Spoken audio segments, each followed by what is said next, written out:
Continuing this week in the second chapter of Nehemiah, we find that he has arrived in Jerusalem and takes the time to survey the ruins for himself in order to formulate a plan to rebuild the walls, even in the face of continued resistance. And now, here's Pastor Todd. Thank you for joining us for the midweek message. We're talking about the children of Israel returning from the Babylonian captivity. We're now 90 years out. And around the 90th year, Nehemiah shows up on the scene. He's cupbearer to the king, meaning he has one of the top places in the kingdom of Persia. He is right next to the king, probably sees the king on a daily basis. His friends have come and said the walls of Jerusalem are torn down, the city's in disarray, and Nehemiah goes to the king, and the king allows him to travel. He gives him letters for the governors in the area. He says that he has the full permission of the king to travel. And then secondly, he's going to send him with the materials. Now, Nehemiah gets there before the materials do, apparently, and he takes his group and he begins to evaluate what he sees.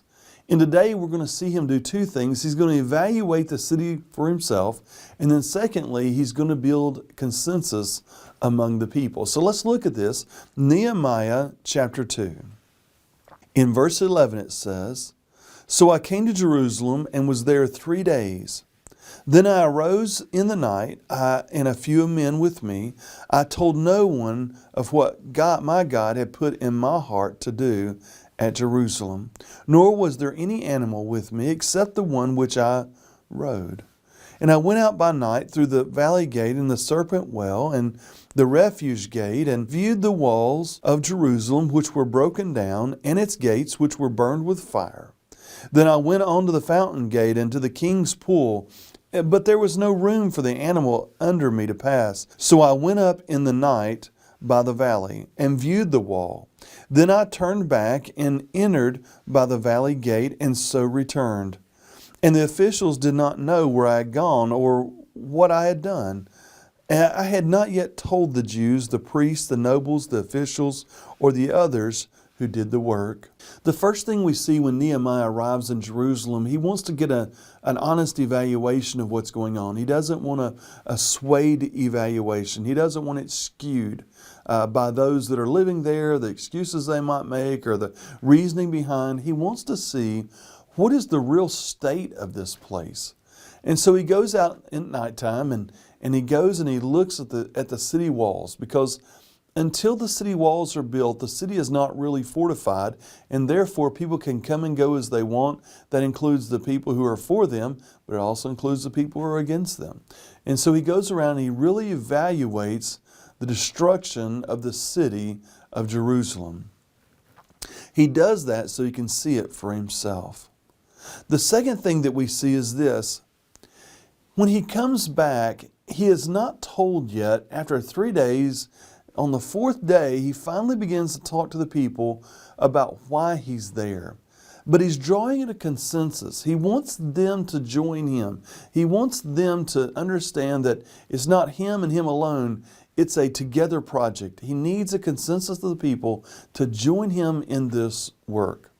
So in verse 17 he says, "Then I said to them, you see the distress that we are in, how Jerusalem lies in waste, and its gates are burned with fire. Come, let us build the walls of Jerusalem, that we may no longer be a reproach. And I told them of the hand of my God, which had been good upon me, and also the king's words that he had spoken to me. And they said, let us rise up and build. Then they set their hands at this good work." I want you to notice the words that he uses here. It's the we, it's the us. It's not the I and them, it's the we and the us. He's drawing them to understand they need to want to do this. He can't build the city on his own. And if he did rebuild the city on his own, how long would that last? So he's saying to them, look, let me show you the work. Let me show you the calling of God. Let me show you the materials. Let me show you the support that we have. But you've got to want to do the work yourselves. And the people respond in a magnificent way. They get ready and they said, let us rise up and build. So the consensus is built and they're ready to go to work with their own hands on this city. Now, like I said last week, when you start doing a great work for God, people are going to argue against you. They're going to stand up against you. And that's exactly what begins to happen.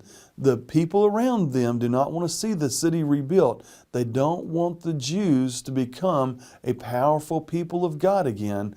So instead, they constantly are looking for ways to tear them down. In verse 19, we see that.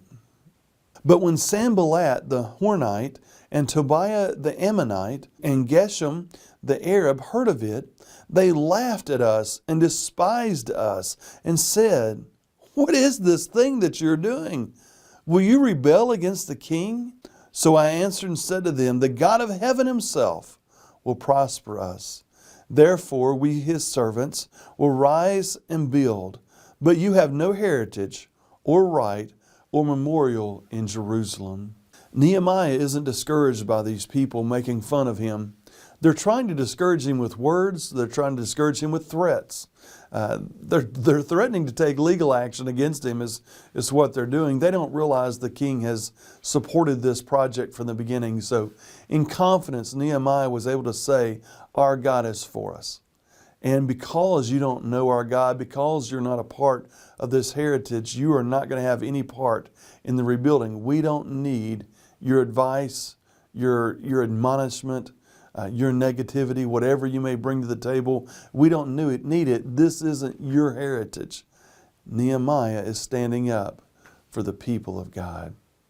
In your own life, I hope that you'll go out and do great things for God. I hope that you'll pray about them and allow God to use you, but know what you're getting into. See it for your own self. Allow God to move into your own heart. But then finally, when the enemy comes, and he will come, stand up for the people around you. Don't allow Satan to tear down what God is doing. Be encouraged and know that you serve a mighty God. I hope you have a great week.